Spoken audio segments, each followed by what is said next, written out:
President declaring a national emergency at the border. They don't want it. The vote soon. We'll see.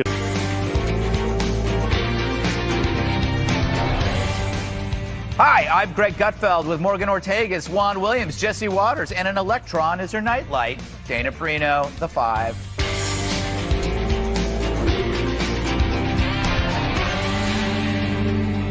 On CNN, Bernie Sanders was asked if America would ever go socialist. This is the president. America will never be a socialist country. Will that hold true if you're elected president? If I am elected president, we will have a nation in which all people have health care as a right, whether Trump likes it or not. We are going to make public colleges and universities tuition free. We are going to raise the minimum wage to a living wage of at least $15 an hour. And whether Trump likes it or not, when I talk about human rights, you know what that also means? It means that our kids and grandchildren have the human right to grow up in a planet that is healthy and habitable. Clap, clap, clap. All right, it's the golden rule of socialism. When asked about how it works, focus on the ends and skip the means. Because in the end, we all want free stuff. Healthcare, school, cheeseburgers. Free anything is awesome, especially if you believe that free anything actually exists. It doesn't. Take the tuition-free joke. More than 8 million student borrowers have defaulted on their federal loans for higher education. Why is that? Thanks to all that free and easy money from the loans. There's no incentive for colleges to cut admission costs and no reason not to go to college. Education costs tripled, debt exploded. Now the streets are paved with English majors. College administrations ballooned because the loans inflated the tuition.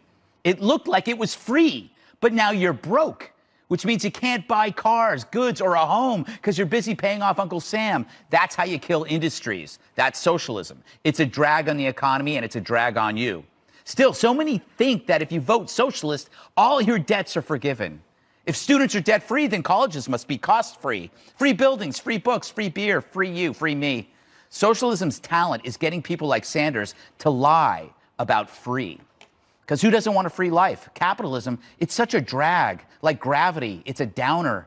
But if America's slow death is boring, then let's just skip to the finish line, to Venezuela, where Maduro detained a reporter for showing video of people eating from a garbage truck. Oh, look, free food. In a socialist paradise, that's what you call a Bernie burger. Welcome back, Dana. See, I wrote that down there. Welcome back, Dana. You have to write that down? Yes, I forgot. You just couldn't speak it from your heart? I always think that if somebody's away, that's the first person you should go to. Oh, that's an interesting theory. Yes, it is. I want to talk to you about this poll because you like polls. I like polls and charts. Let's put this poll up here. This poll is very depressing. Yes. 56% of registered voters between 18 to 24 favor mostly socialist economic models. Yep. 48% of voters between 25 to 34 said the same thing. That's scary and sad. Do you care to comment on that? Well, then the 55 and older are like, no, we don't want any of that. And I think that's partly, we've talked before about having to teach the lesson over and over again about our system and why it works. And the other thing is that it shows just that you have to take it seriously. Because one of the things I'll say about the group between 18 and 34, that they saw the financial crisis that their parents went through. Maybe their parents lost their job, or maybe they were graduating around the time of the financial crisis. So the job market was tough. And so, unfortunately, the other thing that you see is that, well, I shouldn't say unfortunately, this is just a fact. You know, people who will say, I'm fiscally conservative but socially liberal. Right. And you think that there's a lot of those people. If you look on a graph, it's actually not true. The most amount of people are in the socially conservative, fiscally liberal camp. Oh, I don't like those people. Well, a lot of those people are watching. I'm kidding. But there's a theory that the government can do it better. And one thing I would say about the free college thing, it just shows a real lack of innovation. If you look at somebody like former governor of Indiana, Mitch Daniels, he's now the president of Purdue University. They knew that they had a problem with school tuition. It was going up. So how did they figure out? They didn't just decide to give it away for free. They figured out a way to work with employers so that employers that think they want to hire you in your junior, when you're a junior, they think they want to hire you, they start paying you then, so that they help defray the cost of tuition so that you will then have a job going through, and it's worked really well. But that's an innovative way to do things. That's exactly right. That's actually a solution that helps deal with a promise. Right. But what we see from Bernie and the left generally, Jesse, is just the promises. Right. Well, it's typical liberalism. You create a problem and then you swoop in and try to fix it. I'm going to go surface. I'm not going to talk polls or facts. I'm looking at Bernie Sanders here, and I'm thinking to myself, this guy's lost his fastball. He seemed rusty to me. His cadence was plodding. Da-da-da-da-da-da. He seemed boring. The audience was not electrified. I caught some of this last night, unfortunately. And I have to say something, and it's just brutally honest. He is not good looking enough to be president of the United States. Wait a minute. In the television age, Bernie Sanders, This is great. Everybody knows it, and I'll say it, he is not good looking enough to be the president. When you have a president, you're inviting them into your home for 4 years. You want to be able to look at them. They have to be telegenic. You have to be comfortable with them. Bernie Sanders is just not handsome enough to be All right. the commander-in-chief. I predict within 3 minutes, you're going to get a text from your mother. And your mother is going to make you apologize to Bernie Sanders. That could be happening any moment. But I will say, no, if we want to talk about the pie in the sky and the deal, the Green New Deal that he's pushing, they just ran the numbers on this thing. 90. Unbelievable, nearly $100 trillion over 10 years. And guess how you pay for it, Juan? The only way you can pay for the Green New Deal is if you raise everyone's taxes making over $30,000 a year to 100%. Everybody in America can't make more than $30,000. That's the only way you can pay for this stuff. And he doesn't have a plan besides taxing everybody. Donald Trump does. He wants to grow the middle class. And you look at the news right now, you have Jeep now announcing a new plant in Detroit, 6,300 new jobs created, good paying jobs with billions more invested in that great city, and I think the proof is in the pudding. The proof's in the pudding, Juan. Yeah, I guess that Harley saw the proof. That's why they left. My thinking on this is most Americans agree with Bernie. I mean, that's what. That's scary, isn't it? Well, it is. It's, Then no, you no, should it's not nominate scary. him, Juan. Make him your nominee. No, but I'm just saying, you guys talk about socialism like it's the end of the world, like people who are Americans who love capitalism, love our society, don't understand what Bernie's talking about. And this is what he said last night. He said, we're talking about democratic socialism. It doesn't mean that the government takes over the means of production or there's no more private property. What it means is that you have protection so that people can, for example, retire with dignity, so that people have security in I'm not living in retiring life. with dignity. Right, but here's the way. thing. When Bernie was asked, well, how do you pay for it? Because I think that's your question. Yeah. I think that was the heart of it. He said something very interesting. He said, Amazon, how much taxes do they pay? It's biggest company. Answer, they're not paying state. They pay state and local, but they don't pay federal taxes. And then you look back at the record. They pay federal payroll taxes. Right, they don't pay federal taxes like we're talking about on income. See, it's the solution's always taxes. So, Morgan. and then you think about other big companies like GE or some of the Tax. airline What happens companies, if they fail? What happens if Boeing. those companies go bankrupt? They don't pay taxes. kill the Jews. Yet at this table, they say, oh, you know what? This is social. Yeah. Maybe it's, how about the Trump tax cut? Juan, Not Amazon's not paying any taxes in New York because the socialists chased them out of New York. Morgan, Yeah. I want to get Morgan in here. It seems to me the solution for everything is taxation, not creation. Yeah. Why didn't you think of this before now, Brett? I don't know. It just dawned on me. You know, listen, we could have a whole debate over the economic philosophy over this. It is shocking let's to do me, it. these numbers on the polls. But I think, what I see going on in the Democrat Party right now, to me, there's more sophistication from a policy perspective on like a college president election than there is in this party. I mean, the sort of free stuff that they're advocating, they might as well be advocating for the cheeseburgers that you brought up earlier. But I know, actually, cheeseburger sounds good right now. Yeah, if you created a garbage truck and called them Bernie burgers, it would go great. It probably I would. would. Yeah. But listen, Bernie raised $10 million from almost 360,000 donors, 5.9 million in one day. The establishment Democrat Party in 2020 is acting exactly like the establishment Republican Party in 2016, in which they said there's no way it could ever be Trump. This isn't going to happen. When you look at the polls, when you look at the money, when you look at the energy, I think it's completely behind Bernie. And this time they can't rig the primary against him like they did in Did 16. Bernie have a real job before becoming a politician? He wrote erotic fiction. Okay. You know what I wanted to say, though? I mean, Dana was saying this thing about the young people, the numbers, and how the young people are more apt to say yes to socialism than the seniors. And I think to myself, boy, that's ironic, isn't it? The seniors get Social Security, Medicare, VA benefits. seniors, They also Juan. fought Oh, wars that- is that right? 50 years Oh, yeah. ago. Well, I They're think not those seniors. people are the older folks. And guess what? They're the ones who say no, but they're the ones that are benefiting from socialistic. They're the successful They also people that ended know what socialism life in a is few about. wars. All right, President Trump predicting a very tremendous summit with Kim Jong-un. We'll see what happens. The latest from Vietnam. 342 or go online to getgrandpad.com. She was a heartache on the dance floor. Heartache on the dance. Yeah, she moving through my mind. The stage is set for the second nuclear summit between President Trump and North Korea's Kim Jong-un. The two leaders both arriving in Vietnam and are expected to have dinner before high-stakes meetings this week.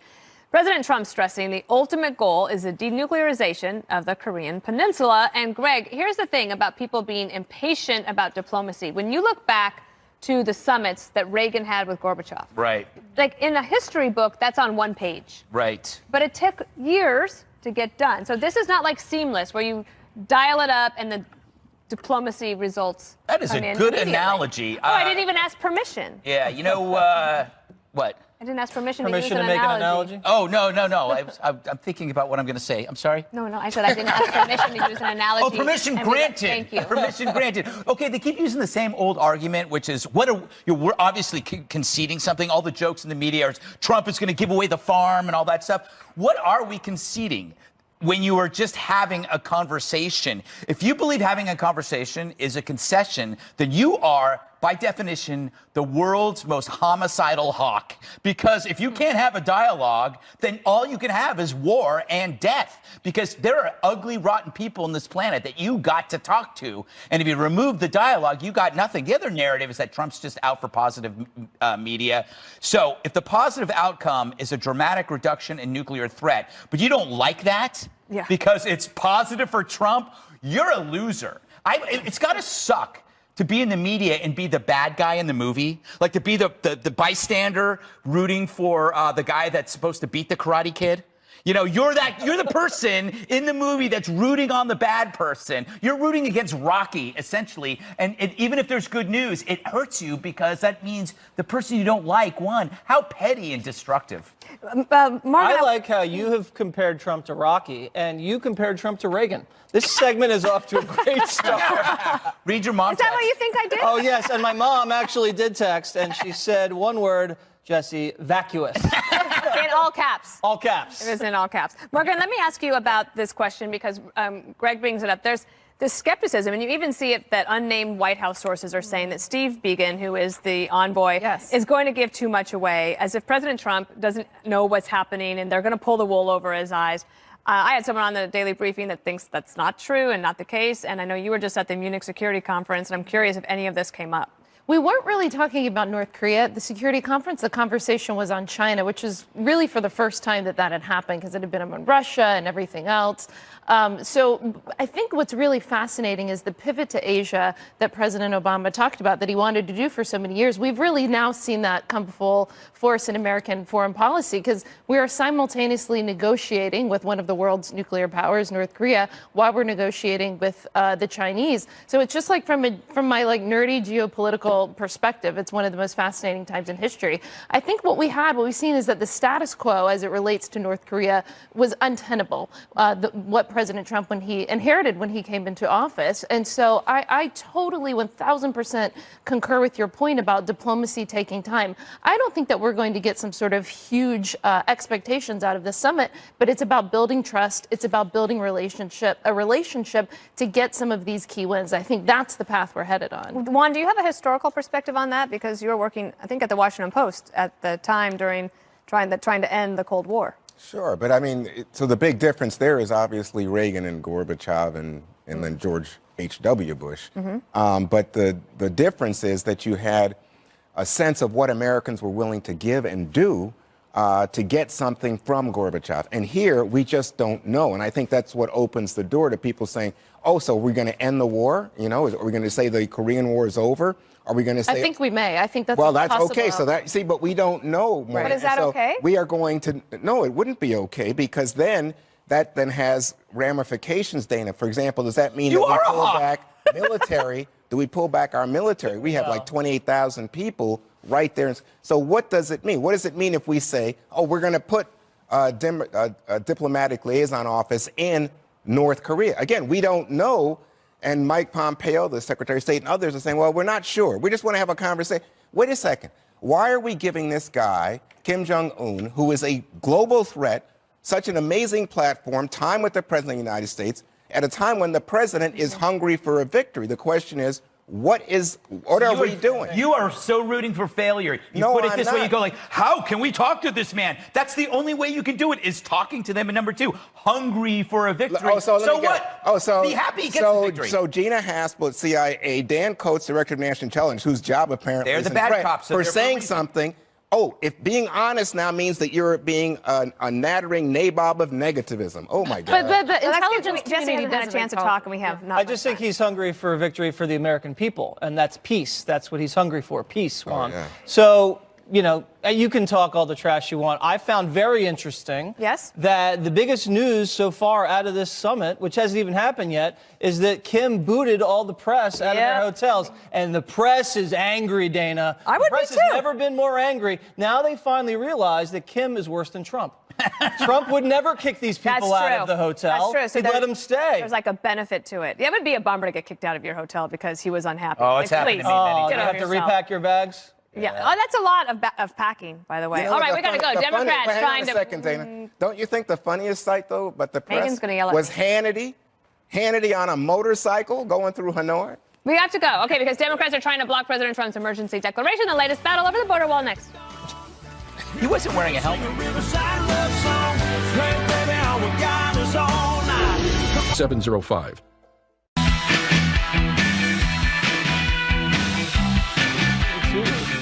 A live look at Capitol Hill, where House Democrats are trying to stop President Trump from building his border wall. Lawmakers will be voting soon on a resolution to block Trump's national emergency declaration. The president says he will veto it if it clears both chambers of Congress. Nancy Pelosi claiming the move to resist Trump is all about patriotism. This isn't about the border. This is about the Constitution of the United States. This is not about politics. It's not about partisanship. It's about patriotism. We would be delinquent in our duties if we did not resist, we did not fight back and to overturn the president's declaration. Well, in my opinion, protecting the sovereignty of the country is patriotic, Nancy, but it's neither here Nancy. nor there. We're on a first Text name from your basis. mom. So Nancy Pelosi actually supported President Obama's executive authority to do DACA, which was, people are making a similar comparison. Does should we charge her with hypocrisy? You could a little bit, though. I think there is a distinction here, and that is the money. Thank you. You're welcome, Juan. I think as Republicans, I don't think there's any disagreement that the president is right, absolutely right on needing strong border security. But I do think that the way the Constitution is written, it's that the Congress does the money, and you can't just go around and say, well, I need a national emergency. And I could see why there are some Republicans like Tom Tillis who have said, just based on principle, I'm going to have to vote against the president on this one, not because he doesn't think border security is critical, not because he didn't actually come on shows and talk about how important it was. It's just not the same type of national security emergency, because on DACA, for as wrong as that was, I think, for going around the Congress, it wasn't actually asking for money. It was just changing the policy. True. I think a lot of people say, Juan, fairly, President Bush explored his executive authority when it came to surveillance and things like that after 9/11. Obama explored his executive powers on immigration. This is just President Trump trying to expand or explore the limits of his executive authority. No, And he'll be checked by courts or Congress. Well, in fact, I think that Mitch McConnell, the Senate Majority Leader, will make that argument to fellow Republicans to try to hold Republicans in line, to say, listen, this doesn't matter. It's going to be decided in the courts. So why would we, antagonize either the president or divide our ranks here on Capitol Hill? Yep. But what you see is that Republicans are saying on the Capitol Hill, not the Trumpian popular, because the popular support is there for Trump in terms of his base, but in terms of Republicans on Capitol Hill, they're saying, you know what? So you get a Democrat, and the Democrats declare national emergency over guns or over climate change, et cetera, and we don't want this precedent, including Mitch McConnell.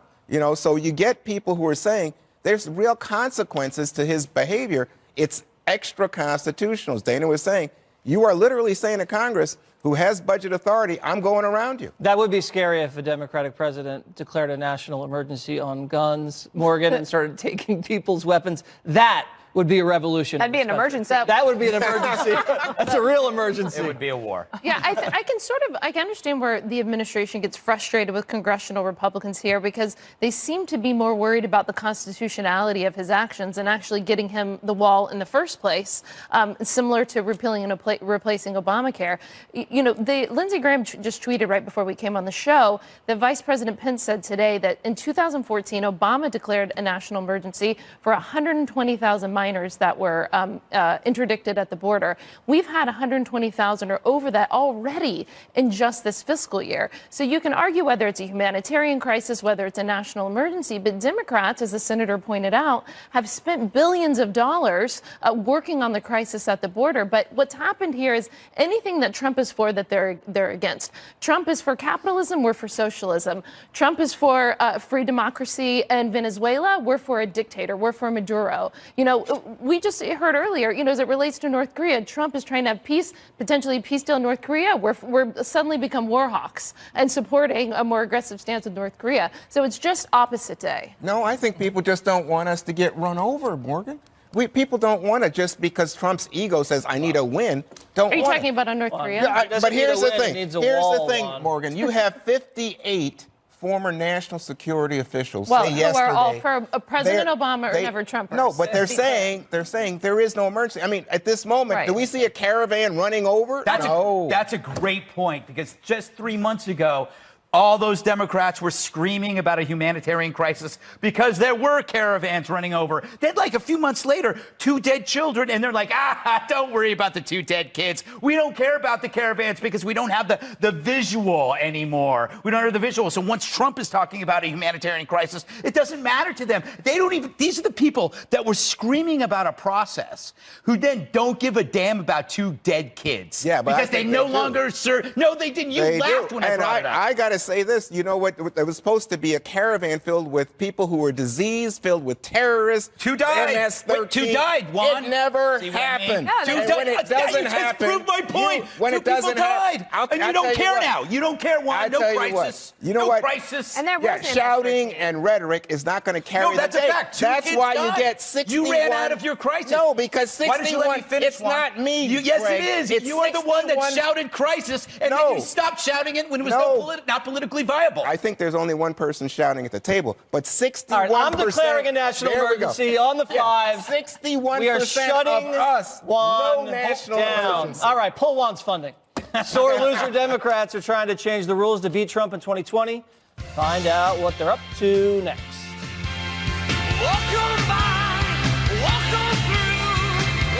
Own the now with Vistaprint.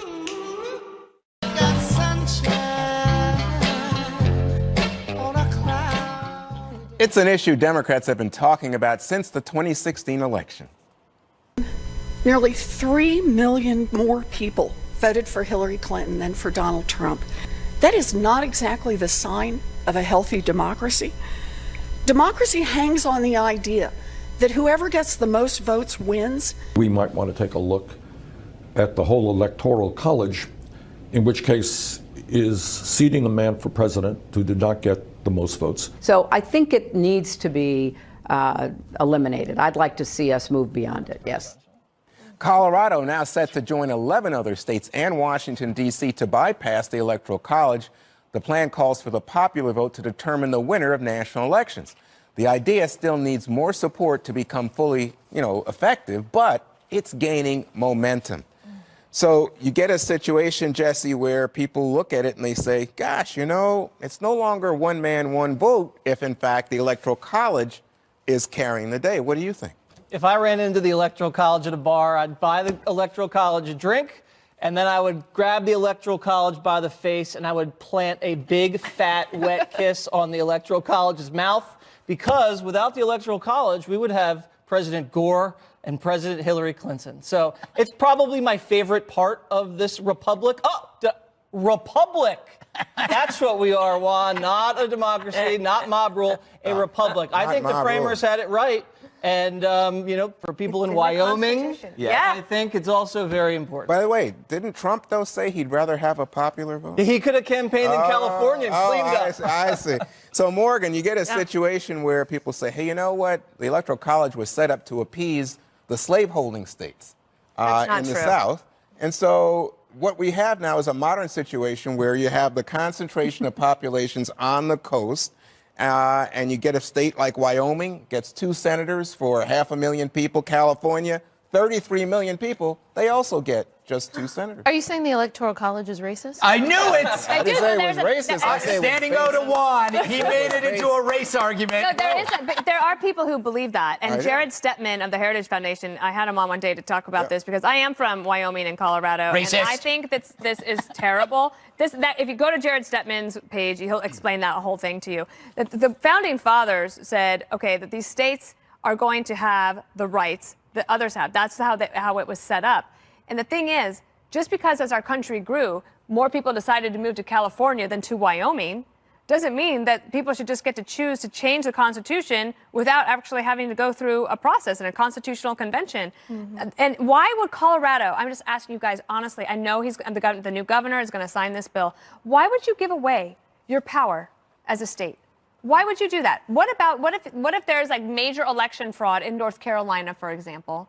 Are you going to tie your vote to North Carolina if there's major election fraud? Like, why would you do this? I think it's a terrible Well, so the idea. counter argument would be that it distorts and gives disproportionate power to a very small group of people.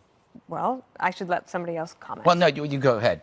Well, this is nothing more than just people being unable to accept the outcome of election. Full Exactly. stop. That's what it is. It's about red states versus blue states, and it's also about small states versus big states, states that aren't as populated. So if you can't win the Electoral College, the next thing to do is to try to change the laws or change the Constitution so you can win the next time. I have a better idea. How about just win an election by campaigning via the Electoral College? Go to Wisconsin, go to Michigan, go to places that you didn't want to show up to because you took them for advantage and win an election the old-fashioned way. I think if we want to change the Constitution, the process, as Dana just laid out, is a constitutional amendment, not these silly state laws because bitter liberals can't accept it. And I hope someone challenges them and takes them to court because I think they'll lose and this will be the end of it. But I think it's an anachronistic law, and you certainly have seen changes like allowing women to vote. That's the change, Not a law. right? No, but it's essentially big states versus it's bullying. You want to bully the small states. But I'm for it. You know what else we should do? We should look at football, change it so that the team with the most yards, not points. And no, don't even score the game at all. Just see how many people show up at the game, and those who have the most people at the game win, and then you don't even have to have the game, or you can have the game but don't score, but it has nothing to do with excellence or competence, just who shows up. That is, it is. It's because they lost. Oh, yeah? It's And 'cause they so lost. for governors and for in states now, we should change the law so it's no longer who gets the most votes. I just think it's great that you're for voter suppression. I'm not. I'm for sense and logic, and I can see you're opposed to that. Oh, yes. All right. We're going to be right back, and we're going to have a look at those 200 passengers who were stranded on a train since Sunday. What the heck happened? Terrible. The details next, right here on The Five.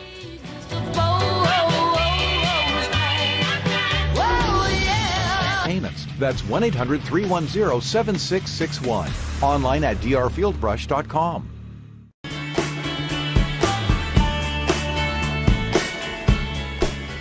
Talk about a travel nightmare. Nearly 200 passengers stuck on an Amtrak train for almost 2 days. This is my nightmare. It all happened when their train headed from Seattle to Los Angeles hit a fallen tree on the tracks, stranding everyone on board for over 36 hours. Rescuers weren't able to reach them because of the deep snow. Video shows people sleeping, playing games, and even playing musical instruments to pass the time. The train is now back at the station in Eugene, Oregon, but it took hours because they could only move at 2 miles per hour. Thankfully, no one was injured. Juan, you and I are Amtrak warriors. We're on multiple times a week. This really freaks me out. I think I'm going to have a nightmare about it. What would you do if this happened to you? Well, I think it would be, you eat. Hopefully the cell phone you brought a charger with you so you can talk to people and tell them how miserable you are. But I just You know, the reality here is, to me, why don't they let people off? So the Amtrak said Because no. of the snow. Well, it's not only the snow. They said it was dangerous. They didn't know what wires might be exposed. Trees were down. But I just want some personal freedom, Morgan. I just like to move about, and they don't seem to care. Airplanes are the worst. I'm telling you, you get stuck on a tarmac, they will not take you back to the gate. They will not give you your personal freedom. At least Amtrak gave these folks free food. The airlines don't do that. So, Greg, it sat for hours, and then after it finally started moving, it was only like 2 miles per hour. I feel like you might have actually gone insane if that happened. Yeah, you know, I'm not one of the, you know in movies where there are guys that are heroes and then there are guys that have to be slapped by the hero? I'm the guy that they slap. It's like, come to your senses, man. Get a hold of yourself. You've got to help your wife here. And it's like, So I'm that person. This is why you always bring snacks, some booze, and some medication. The question is, do you share? And this is a bad time, I maintain, to be a noisy eater. All right? Because you don't want people to know you got a bag of Doritos or you're traveling with Starts something. crinkling and all the eyes go to you. Yeah, immediately you're like a wanted man. So you got to make sure that you have soft foods. Tasty foods, but soft foods. You don't want to have any food with a recognizable odor, Dana, like fish. You don't want to bring sardines. You don't want to have crunchy food like lobster. Wait, let me make a list. Yeah, you got to have some. You got to have maybe some baby food in jars, and you can scoop it up. Peanut butter is good, but you don't, because the thing is, I travel with peanut butter. Every summer when my parents, we would drive to Lake Tahoe, my dad would tell me the story of the Donner Party, because you'd always go through Donner Pass, right? It's very interesting. You know, when they ate each other, they like cut each other up and put each other in packages and then mix the packages up so you didn't know who you were eating. You mean like if I covered Jesse with ketchup? But you would never know it was Jesse, because let's say Jesse's the one we eat. But you cut them all up, and then you put them in packaging with, let's say, one of the cameramen, so you don't know if you're eating Jesse or the cameraman. No, I would know, because Jesse'd be crunchy.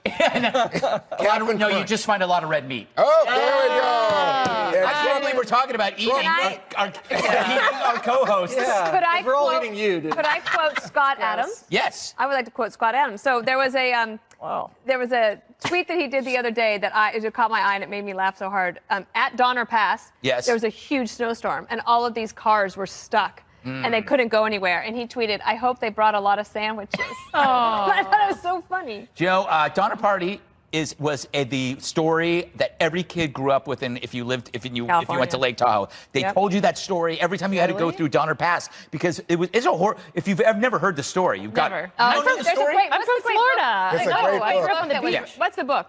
I don't remember the title, but it's a great book. I read the book, and I didn't grow up in the West Coast. They didn't anticipate how long it was going to take to get from A to B across the country, and then a snowstorm hit, and then they all kept journals, and they ate each other.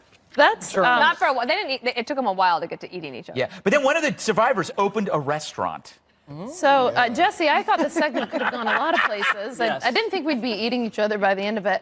The Amtrak VP said that refunds and other compensation would be provided. What do you think should be in that compensation package? Just a lot of cash, straight cash. That's all they need. It's the difference between the East Coast and the West Coast.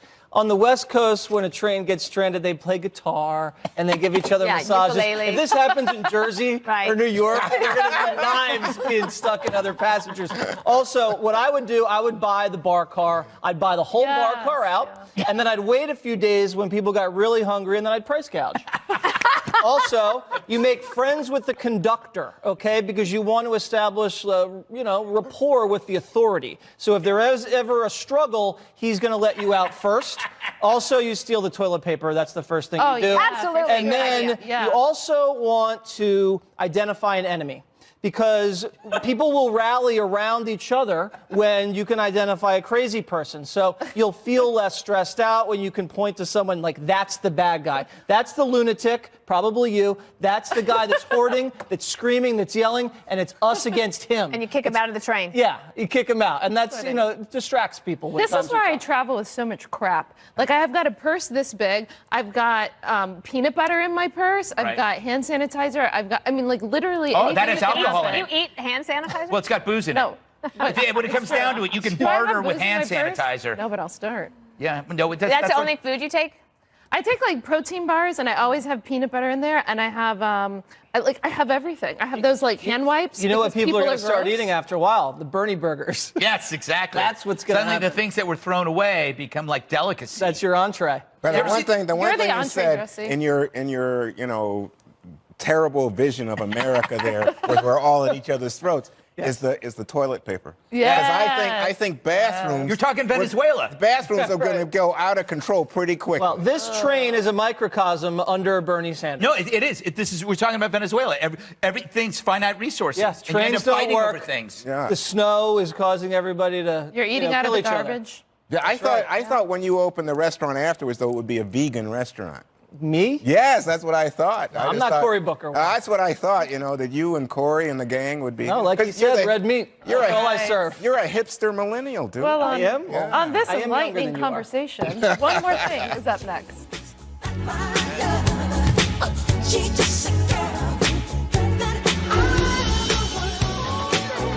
Love is all you need. Call 1-800-SANDALS.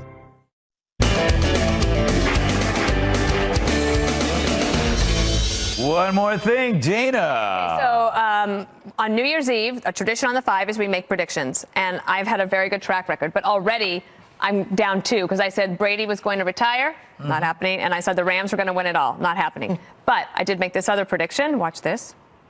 Free Solo is going to win the documentary of the year at the Oscars. Guess what? It did. Free Solo is a great movie if you haven't seen it. It is about Alex Honnold, his quest to free climb El Capitan, which is in Yosemite National Park. It's 3,000 feet tall.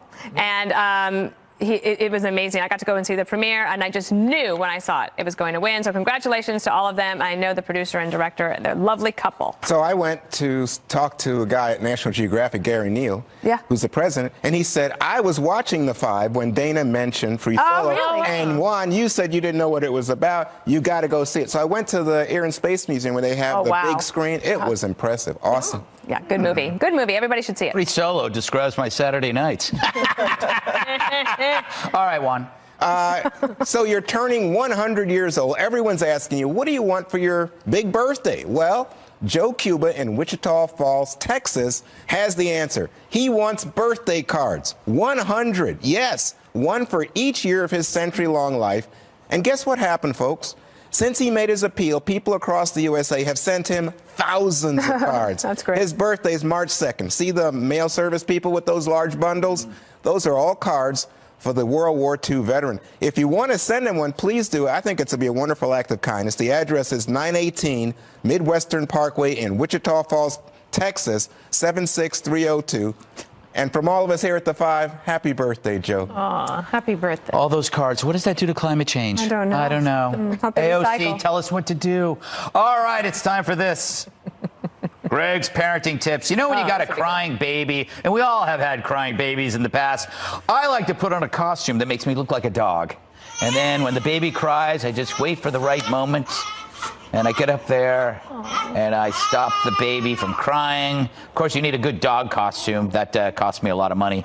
It's actually artificial dog. I don't use real dog in my costumes. There it is. Isn't that I beautiful? thought you would say that you thought that dog was going to eat the baby. Well, in my dreams. Yeah. gosh. No. We've had enough. We've had enough human eating Look at potato. that dog. No, Dana, saying things like that does not help me.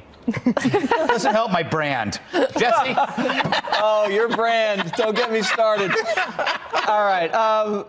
Milwaukee Bucks game. I think it was a halftime show. You think you can dance? Check this guy out. Ooh. Look at this guy go.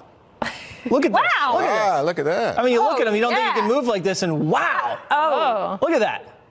Oh, my. Doing the backwards worm and all. Wow. You guys did he not get see a- this coming. Did he get a prize? And He's a huge fan of us? Oh, my gosh. Well, we are a fan of you. We love this guy. You know why we like Love him? him. Why do Because we at like that size, him moving that quickly. Let's be honest Oh, here, he's okay? awesome. Yeah. It's like, I can't move I don't like that. see size, Greg. Oh, I do all I the see time. rhythm. Thanks for watching, Dance Man. Yes. Morgan? All right, so some say if you've been to one engagement party, you've been to them all, but something tells me this one would be hard to forget. Listen to this.